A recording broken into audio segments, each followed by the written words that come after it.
If you look this week, John Glenn, who was a U.S. Senator from the state of Ohio, died and was laid to rest this week. And he was 96 years of age. And you couldn't help but, when you were watching the newscasts and everything, how they spoke of his life. And, you know, he was not actually the first American into space. Actually, I think it was Buzz Aldrin or somebody else actually was the first one. But John Glenn was actually the first one that orbited the Earth. Okay? The other guy just went up and came back down, and that's all he did. But then John Glenn, you know, he was in there. And then back in 1998, I believe it was, he was somewhere close to about 70-some years of age. And they asked him, would he go back up into space again, because they would like to know, how does weightlessness and space and everything, how does that affect somebody that's older? And what does it do to him? Well, evidently it didn't do too much, because he lived 20 more years. So, for all of you that are afraid to go up in space, don't worry about it. It's not going to affect you at all. And when you do go up, you can come back and report to the rest of us that ain't going to go there how it was. Because there are certain heights that I do not like to go to. One is, I like to make sure that I can still see clouds. I don't like to be too far above them. And as long as I can see them, then that's okay. But a couple of weeks ago, we talked about, why did God make you? And what was the purpose of why God created every one of us? And we tend to forget something. Because what we tend to forget is that a lot of times we think that God made us to love Him. But may I say to you, that's wrong. God made us for Him to love us. Because the Bible says to us that God knew us even when we were a sinner. That even before you were formed in your mother's womb, that God loved you, knew you, and had planned things for you. The problem is that sometimes we don't realize what those plans are, because we kind of want to alter the plans. We want to alter the plans to be our plans and not His plans. And the thing that you don't understand is that God does give us free will. And part of that free will says, okay, God, you've got this plan for me, but I don't like those plans. I want to do my way.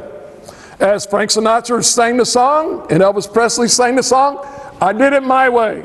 Well, let me say this. You can do it your way all you want to. And when you do it your way, don't go complaining to God, my life is a mess. He'll say, I know. So what are we going to do about it? Because God has told us this. God has made us because He loved us. But one of the things that He wants from us, our first purpose, is to love the Lord thy God with all thy heart, mind, body, and soul. He said, that is what I ask from you, is to give me that love. Now, I had the verses on your sheets, so if you don't have the sheets, you're just going to have to hang with me, because I've got all kinds of verses, and so I've got them all written out, and we'll kind of follow along. Because one of the things is found in Hebrews chapter 2 and verse number 10, where it says, God is the one who made all things, and all things are for His glory. He wanted to have many children. Many children. Now, Diana and I only had 3. I can only imagine someone having millions and millions and millions of children. That is awesome. But to love each one of them and show no favoritism, now that is awesome. And may I say this to you, that God doesn't love you any more or any less than how much He loves me. He doesn't love me any more or any less than how much He loves you. God loves us all the same. We are His children. And God doesn't have favorites. So when you get to heaven, you can't complain and say, God, Brother Chuck was your favorite. I know it. Because he was always preaching at me. And you must have been telling him everything that I did all week long. And he'll probably say, you're right, I did. But sometimes we need to realize something. As we said a couple of weeks ago, when you and I were born into the human race. We did not have a choice in that. But whether you realize it or not, you did have a choice in the family that you had. Because somebody took you home from the hospital. And that person who took you home from the hospital became your family. Now some of you may be adopted and some of you may have gone into foster homes and everything else. But somewhere along the line, somebody became your family. Now, when we were born into the human race, we were not born into God's family, contrary to popular belief. There is a belief out there that says every one of us are God's children. No, we aren't.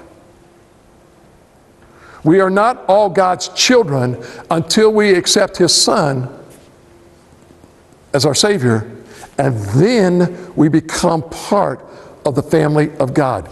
We are adopted into His family. And God adopts us, and when He adopts us, He adopts us. And we need to understand those things.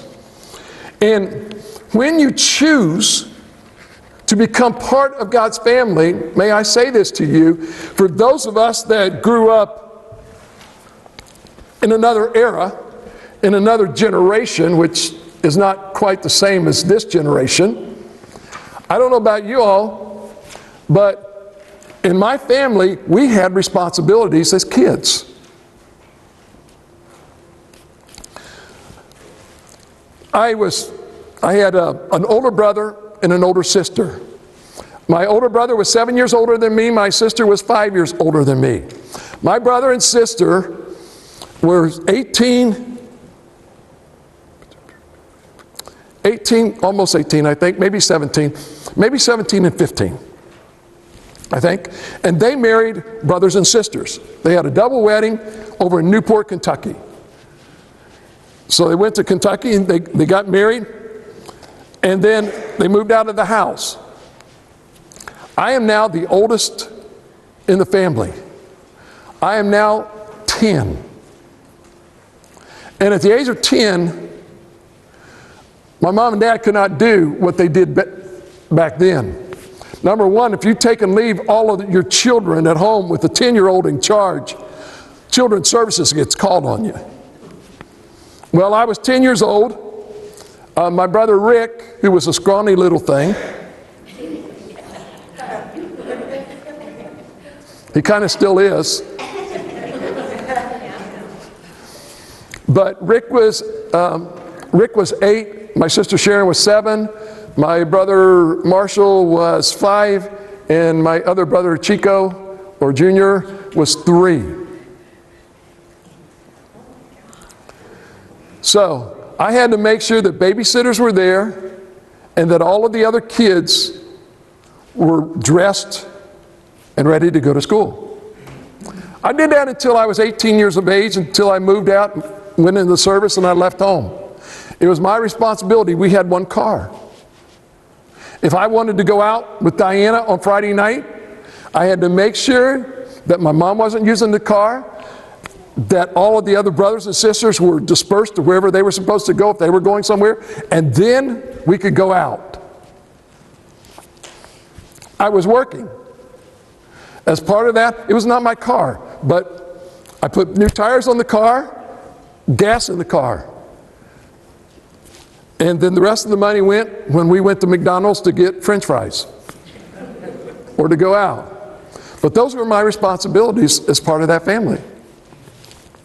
One day I was about 15 years of age, and part of the responsibility was to do the dishes. The only time that I ever remember my dad ever whipping me or raising his hand to whip me was when I was about 15, almost 16 years of age. I came in from shopping with my brother Rick and a friend of ours who drove us over there. We came in. We didn't eat, but that didn't matter. It was my turn to do the dishes. Something happened in the family while we were gone. I have no clue. I don't know. Don't care anymore what it was. But I know everybody was upset. We come into the house. My mom said, Chuck. She didn't call me Chuck. She called me Charlie. Charlie, it's your turn to do the dishes. And I said, okay, just a minute. I had bought a model from Woolco or Woolworth over on the west side of Hamilton. I said, just a minute. Let me go take this and put it upstairs, and I'll be right back and put it in my room, and I'll be right back. My father said to me, your mother said it is your turn to do the dishes. And I said, hold on just a minute. I'll get it.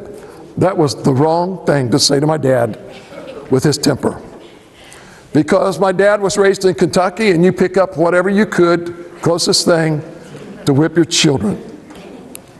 The closest thing that my father had was a fly swatter. And my comment to him was this: you are not going to hit me with that. You can spank me all you want to, but you're not using that. And that was the wrong thing to say. My dad raised up the fly swatter, and my first reaction is, I am grabbing that fly swatter from you. How old were you? I was about 15. I grabbed the fly swatter right here, which basically ripped the whole skin. My dad never did raise another hand to me. He never did whip me again. But I also learned you have responsibilities. And I say that to say this: God won't raise a fly swatter to you. And God won't beat you. But ladies and gentlemen, when you become a child of God, you have responsibilities to that family. And when you do not fulfill those responsibilities, God will discipline you. Why? Because God says that He disciplines those that He loves. And sometimes we wonder why things go wrong in our lives. Why this happened and why that happens. Sometimes we need to understand, is God disciplining us? And what is going on? I got it checked now. So one of the things that you need to understand is the Bible tells us is God's unchanging plan has always been to adopt us into His family and to bringing us to Himself through Jesus Christ. And so what we need to understand is this: the first purpose is to love God with all our heart, mind, body, soul, and spirit. So go through all those verses and go over to the second page of your notes. And let's go to the second purpose, because this is the purpose that we're going to talk about this morning. And the second purpose of our life is to learn how to love others. And this is God's answer to loneliness. Let me say this to you. And I'm not trying to be critical of anybody. And I'm not trying to say that this is directed at anybody. But ladies and gentlemen, as Christians, we should never, ever be lonely people. Never. Because when you come into the family of God and you really learn how to love others, ladies and gentlemen, you will no longer be lonely. And you say, well, you don't know what you're talking about. Oh, yes, I do. You see, when I was growing up, I was the backward shy guy. I was never the one to be in front of anybody. I was always the person in the back of the scenes. I'm still not the person that's in the front. But I know one thing, I'm no longer lonely. I've got a lot of people that tell me they're my friends, and that's great. But I can tell you something. I go a lot of places, and I meet a lot of new people every week. New faces. Some I'll never see again. But I can tell you one thing, I'm not lonely. I'll have a lot of people somewhere, someplace that will always remember. I had a young lady, and this is one of the great things about Facebook. A young lady that I knew about 30-some years ago, and just happened to find her on Facebook. And I said, hey, how's it going with you? I remember you when you were a little girl coming to Taylor's Grove Baptist Church. I remember you being part of our Awana program. If I remember right, I believe you were in the Chums at that time, and I believe you were like in the 3rd or the 4th grade. I remember you coming up the hill and coming to church. How's things going with you? Well, I'm doing okay. This week I get a text from her. Will you do me a favor? Will you pray for me? Absolutely. Is there anything specific? Don't give me generalities. You got something you want me to pray for? Tell me exactly what it is you're looking for and what you need. And me and you'll take it to God together. She shared with me her story. And I said, okay, I'll pray. I got you covered. 30-year friendship, ladies and gentlemen. I'm not lonely. Why? When you learn to love others, it's easy for them to love you back. And so many times we fail to realize that one of the purposes in our family, and this is what is called fellowship. Fellowship in church. We're going to go here in a minute and we're going to eat. And that's great and that's wonderful. But going back there and eating, ladies and gentlemen, is not fellowship. Fellowship is getting to know people and loving them. That's fellowship, and that's what God wants us to do. We need to understand there are things in our lives that are all messed up, and there are things in our life that are never going to go right. And here's what I'm talking about, what real fellowship is all about. Real fellowship has 4 levels in it. The number 1 level of fellowship is sharing together. Now here's what's going to happen. We're going to go back there and we're going to eat. And I hope you all stay. Okay? Because, and we'll share with you right now, because one of the things is it's Christmas, and as Christmas time, it's our privilege. And that is this. Diana and I are going to serve you your food. For those that thought that they were going to serve, surprise, we're serving you. Because we love you. And it's our way of saying thanks for all that you do. Because you serve us in a lot of different ways. But here's what's going to happen.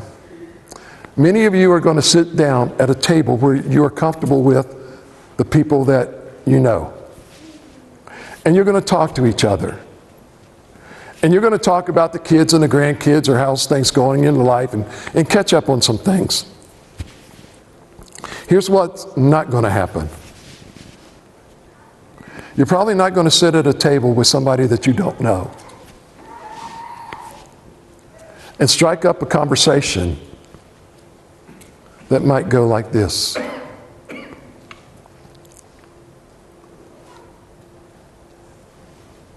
Can you share with me your week and what's going on in your life? And let me pray for you. Because I know that this week must have been rough. And maybe this week may have been hard for you. And I know that you're probably going through a difficult time right now, and you're smiling on your face on the outside, and maybe you're breaking on the inside. There are some of you right now that are struggling, and nobody knows it because you haven't shared. Ladies and gentlemen, this is fellowship. And this is what church is about. It used to be, when I was growing up, and maybe when you were growing up, if you ever did anything wrong, and that the church made you come up front and confess to the whole church. And so here you are standing in front of everybody in the church telling them that you went out you went out Saturday night and got drunk. And everybody's looking at you like, why, that sinner. How disgraceful could they do that? When in reality, what they should have done was started with the preacher and the deacons and paraded all of them up in front and let them share their stories about what they did that week. Because sin is sin. It is no big sin and no little sin. In the eyes of God, sin is sin. And may I say this to you? You confessing your sin to me in front of a church, I can't forgive you of it. Only God can. But now, if you want to share one-on-one with me about the struggles that you're going through, then let's talk about those one-on-ones so we can pray together that God will give you strength to overcome those chains or whatever that has you bound up. Amen. Because that's sharing together. Everybody in this church doesn't know everybody else's life. And that's okay. May I share with you that Jesus didn't tell us, all 12 of his disciples, everything that went on in his life? Jesus shared very immensely, personally with John. And then he shared more with James, John, and Peter. And then he shared more with this 12. And then he shared more with the 70. And then he shared more with the crowd. What God is telling us about fellowship is picking out some people in the congregation. 6, 7, 10, no more. Because after that, you can't really develop a close, intimate relationship. But what happens is, it gets into a small group of people, and you're learning to share with one another. When you get into a crowd of 60 to 70 people, ladies and gentlemen, you will not share in front of everybody what's going on in your life. And I'll tell you right now, I am not about to get up in front of this church of 80 people or 60 people or 10 people and tell them everything I did this week. I didn't do anything wrong. But I got you wondering, right? What is it he's not telling me? But the question is, what happens if I told you that this week I went over here and got drunk? Well, I ain't going back to that church no more. Preacher got drunk. What if I told you I told a lie? Well, I ain't going back to that church. That pastor tells lies. Don't y'all? And if it isn't a lie, it's something else. You go to the doctor and the doctor tells you how are you feeling? I'm fine. And you go home and your wife says, did you go to the doctor? Yeah. What'd you tell him? I told him I was fine. Well, then what are you complaining to me about? If you're not going to tell him the truth, then how in the world is he going to fix the problem? Well, I don't know. He's the doctor. He should be able to tell that I'm not feeling good. How does he know? He probably hasn't seen you in 10 years. Right? But the problem is That we start evaluating people by what they've done. No. We don't evaluate people on what they've done. We just love them. There's a lot of people outside this congregation and outside this world and outside these walls that, ladies and gentlemen, I do not agree with. I don't agree with their lifestyle. I don't agree with their philosophy. I don't agree with their religion. I don't agree with a lot of things that they're doing. But you know what? I still love them. And there are some that I'll share with and we'll talk to. But we need to understand that the number one level is the level of friendship. And we need to understand that what God is telling us to do, ladies and gentlemen, is we've got to learn how to share. Because let me say something to you. For the first 300 years of the church, there were no buildings. So what did they do? They got in their homes. When you get in your homes and you share your homes with people, people begin to know you. They know that you don't put all your dirty clothes in the dirty clothes hamper. They know that you still got some dishes in the sink. And if they're not in the sink, you've stuffed them all in the dishwasher. And as soon as everybody gets out of there and gets gone, you put them back in there. My mom has had a dishwasher for years. And years she never did use that dishwasher. We'd go to her house and everything, and we say, Mom, why don't we put those in there? And she says, no, you can't. And we went to open up the dishwasher, and we understand why. She used that as another storage space for all of her dishes that she was never going to use. And we'd be looking all through the cabinets for stuff, and we couldn't find them. We say, Mom, don't you have a bowl? And she says, yeah. She pulled the dishwasher open, and she'd say, here's one. It was her storage space. But you would never know that unless you went to my mom's house.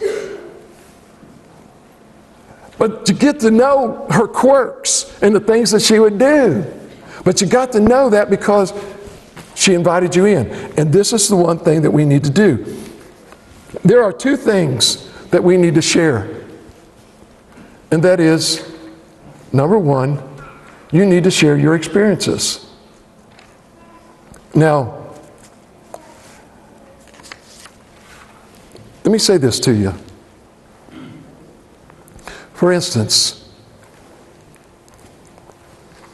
let's just say, suppose for just a moment, that we were a church that in our communion, we didn't serve grape juice, but rather we served actual wine. Okay? And you had not shared with me that you were an alcoholic. But you had been free from any touch or any drink for 5 years. You come into the church, you get saved, and we serve communion, and we give you a glass of wine. What's that probably going to do to you?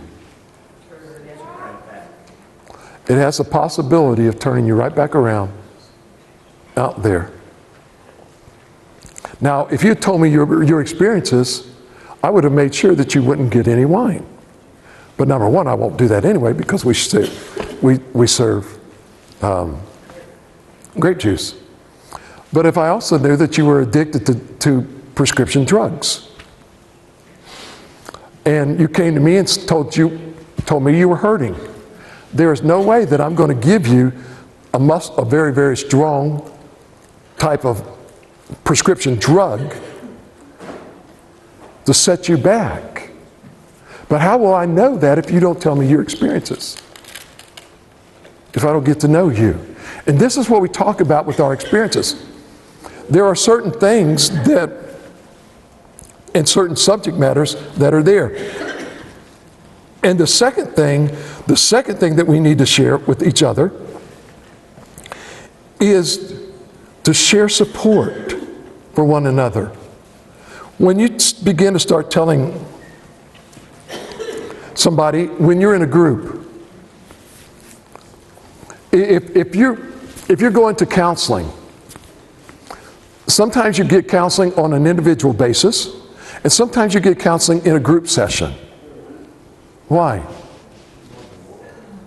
Because if something happens and you've got somebody over there that needs to know what's going on.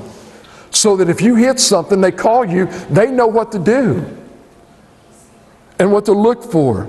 And sometimes we need to understand that.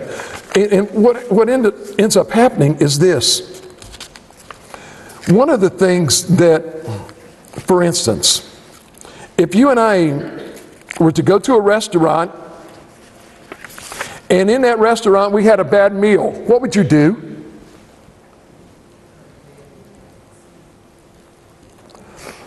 Oh, I want to tell you about the best meal I just had this week. It was absolutely great. Now, I'm going to share with those people that I know. I went to this restaurant. I wouldn't recommend this dish. Maybe this other dish is okay, but this other thing that I ate, no, I wouldn't recommend it at all. It's not there. And so what happens is, a lot of times, that's where support comes from. When you begin to know people and you begin to support them, there are things that you can recommend to them to help them because your experiences are there. And you begin to share those things.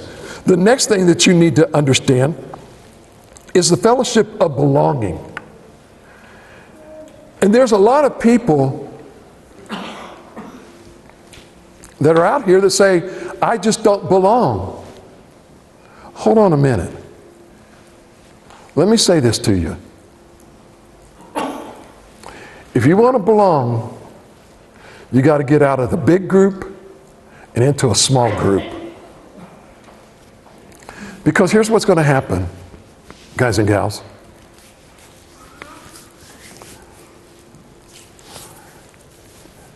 There are times that you can attend this church. And let me say this to you. There are some times that you're going to have some really rough times in your life. And all of a sudden you're going to look around and you're going to say, I don't fit in here.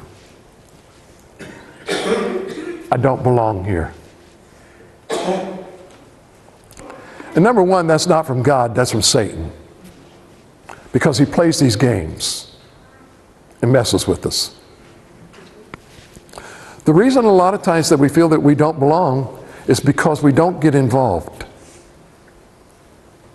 And I'm not talking about getting involved in doing everything.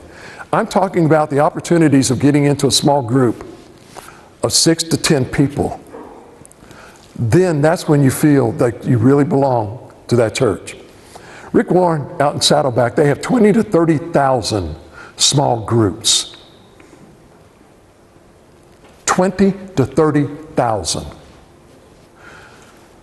If they have an average of 6 people per group, that is 120,000 to 180,000 members that attend that church.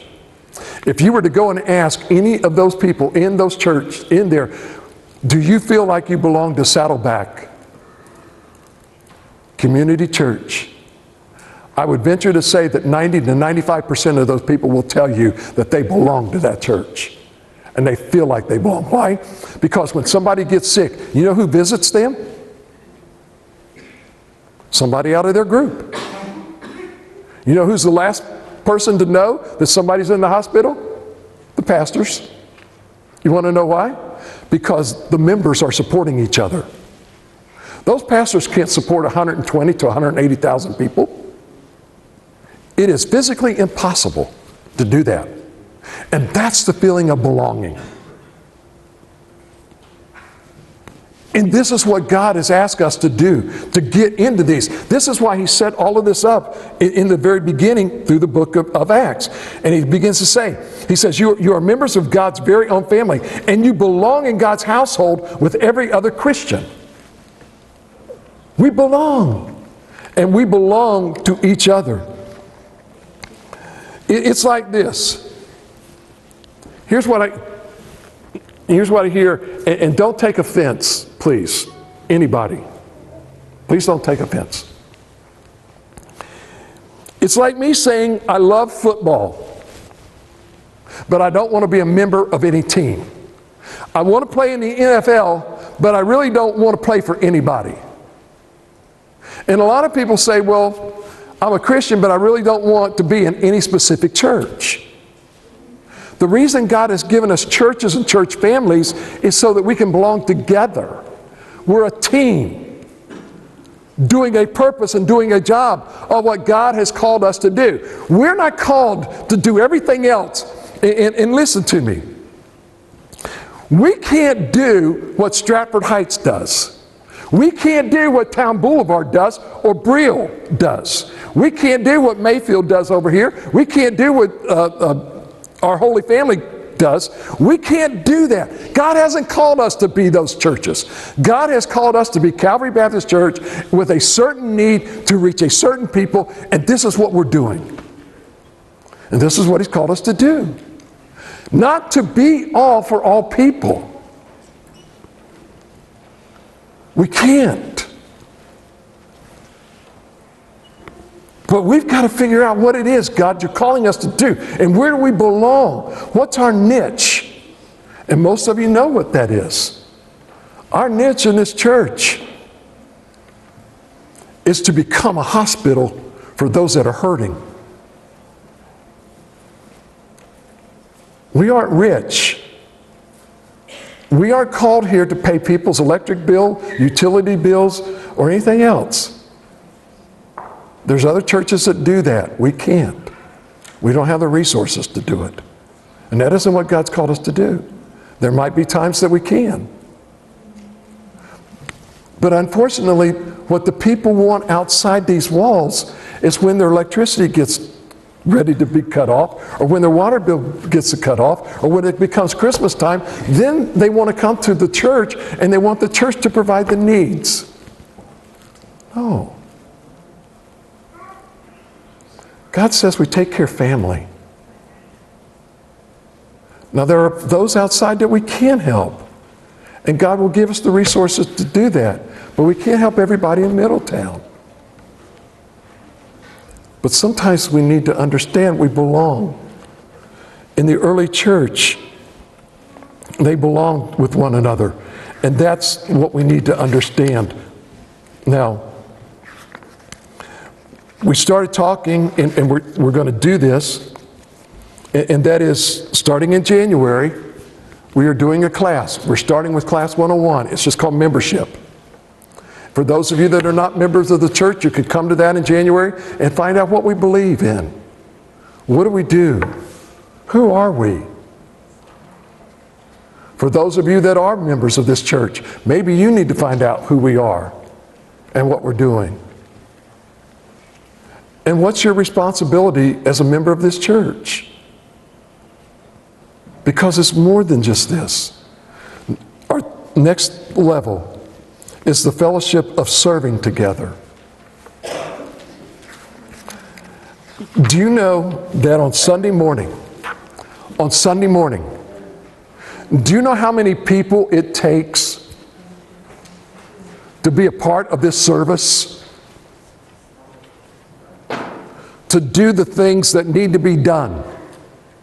It takes roughly 30 to 35 people to pull off everything we're doing in this church. Listen to me.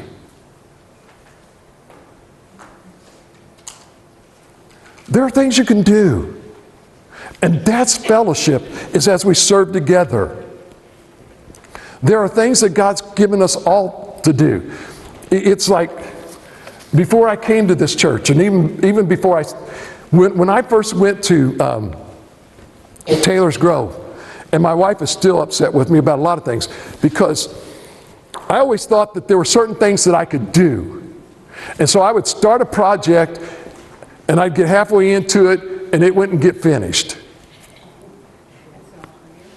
And then we'd start another project, and it wouldn't get finished. And then start another project, and it wouldn't get finished. And so the house was filled with a brand new house, filled with all of these unfinished projects. And so now today, there's still a lot of things that I can't do. But I can be a grunt. There are people that have knowledge to do things. I can't do it, but I can be right there helping them and supporting them. and talking to them. And it may take them 3 times longer to do that job. But you know what? Who cares? Who cares that it took 3 hours to do a 1-hour job?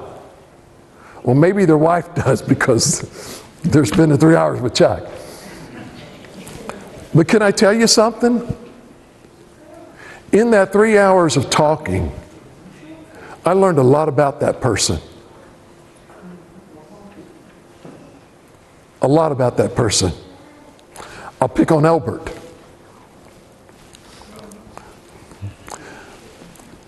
It takes about 10 minutes to tear all of these chairs down on Sunday morning with everybody now. Used to, it took about 30 minutes because there was about 2 people doing it. Tearing down all of the chairs and then putting them up. And it took about 30 minutes. Now after church, it's awesome because I don't even have to be involved in it anymore. I love it. I'm out there talking to people as they're going out, and I'm in here watching this bunch of little bees all over here. And within about 10 minutes, I'll come in here, all these chairs are up, they're put in the back, everything's done. Today you don't have to do it, so I'm giving you back 10 minutes. But I'm going to use it in the sermon. But on Monday, when Roger was here, Roger was very particular about everything. Everything had to be measured just off the wall and off this spot and here. And every week he would refine this, trying to get it down and getting it down. And I'd come in here when I was working, I'd come in, and Roger and Albert had been here since 8 o'clock in the morning. And I'm coming in here at 11:30. And there was only 2 rows set up. But they're back in the back drinking their 4th cup of coffee.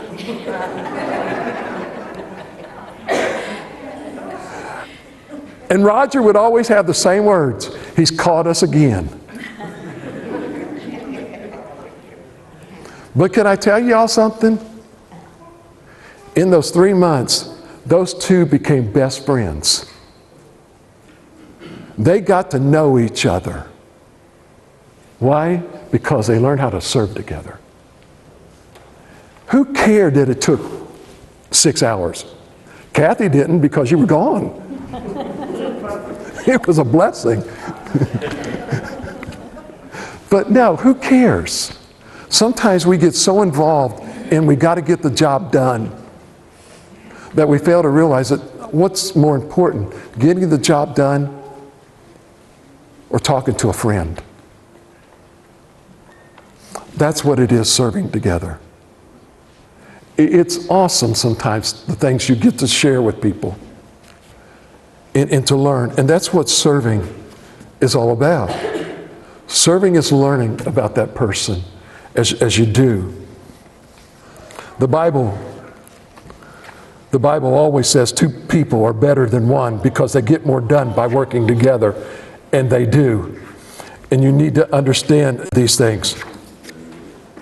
So we need to begin to learn how to serve together and doing this in our fellowship. And the last thing is a fellowship of suffering.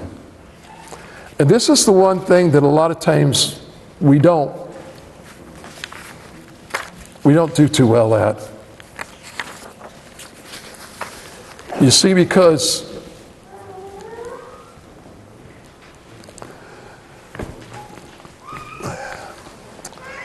somewhere in your life, something dramatic is going to happen. And when that happens, you're going to think that your whole world is falling apart.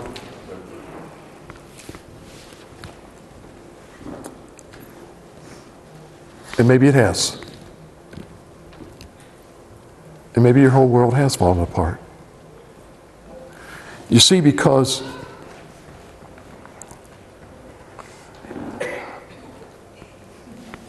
I don't know how, when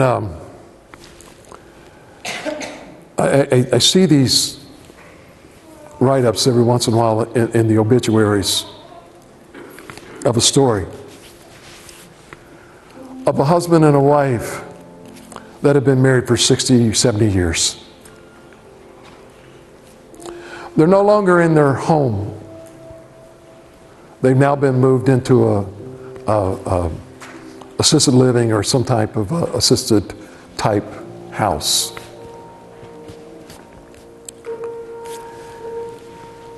And they're even in the same room together because they now need nursing care, both of them. And even though they're in the same room together, they're still well aware of each other. And the story goes something like this. So-and-so passed away.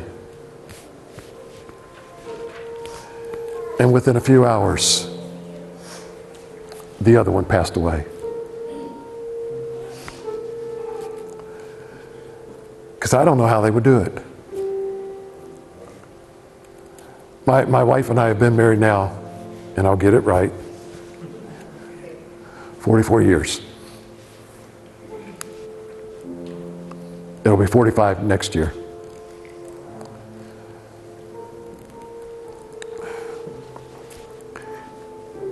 If something was to happen to her today,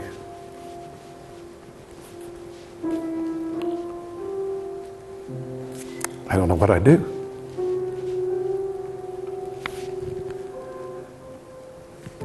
I would walk into a house and be greeted by a dog. It's not my dog, it's her dog. And I would watch that dog sit by the front window waiting for her to come home. I would go into a room and I would be reminded of her clothes.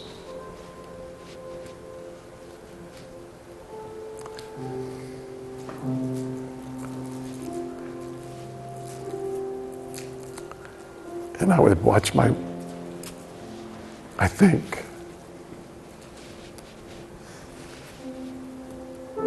world fall apart.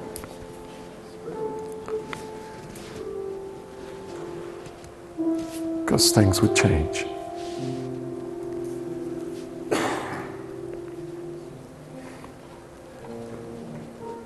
And I would hurt. And I would need somebody to talk to. But if I never shared with anybody anything, I would be sitting in a home all by myself, suffering.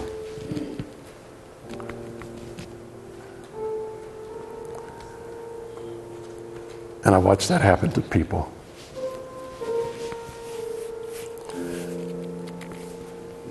I watched a guy that didn't miss a day go to his wife's graveside for over 10 years because he never shared with anybody. And you watch him slowly die day after day after day because they couldn't share it with anybody. That's what a church is about. And that's what a family is about. You see, because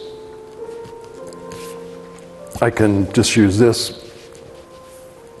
our mom's getting old. She already is. Physically, she's in pretty good shape. But the mind is slowly leaving.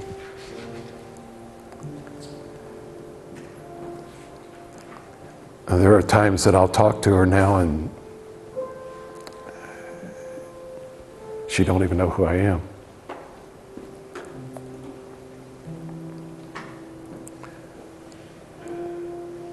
And there's a time that she's going to die.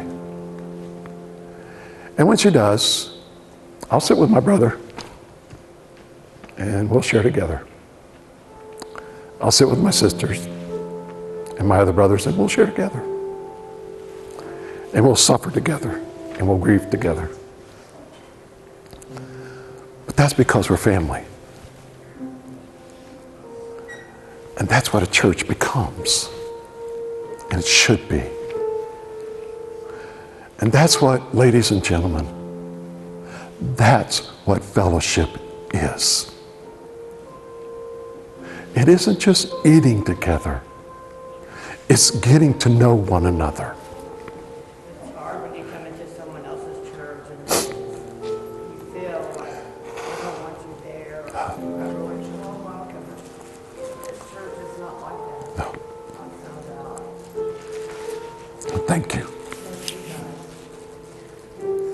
And that's what we hope we give to all of you.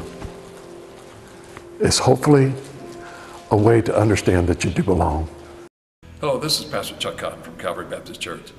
First of all, I'd like to say thank you very much for taking the time out to either listen to our sermon or to watch it on video. We are grateful that you've actually taken the time and hope and pray that it has been a blessing to you as it was to us as we delivered it to our congregation.